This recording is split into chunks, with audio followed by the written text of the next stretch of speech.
હિમાચલ પ્રદેશમાં ભારે વરસાદ બાદ પૂર, ધર્મશાળામાં વાદળ ફાટ્યા બાદ તણાયા વાહનો, શિમલા અને બિલાસપુરમાં ભૂસ્ખલન.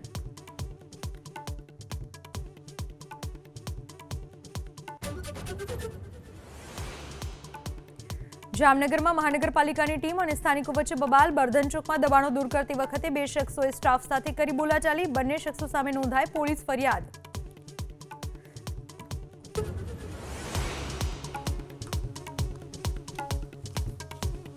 રાજ્યના 7 જિલ્લાઓમાં આજે વરસાદનું યલો એલર્ટ. અમરેલી, ભાવનગર, પંચમહાલ, મહીસાગર, દાહોદ, છોટાઉદેપુર અને નર્મદા જિલ્લામાં પડી શકે છે હળવોથી મધ્યમ વરસાદ.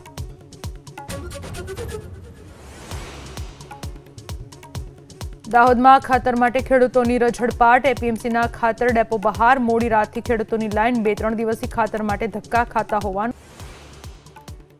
હિમાચલ પ્રદેશમાં ભારે વરસાદ બાદ પૂર, ધર્મશાળામાં વાદળ ફાટ્યા બાદ તણાયા વાહનો, શિમલા અને બિલાસપુરમાં ભૂસ્ખલન.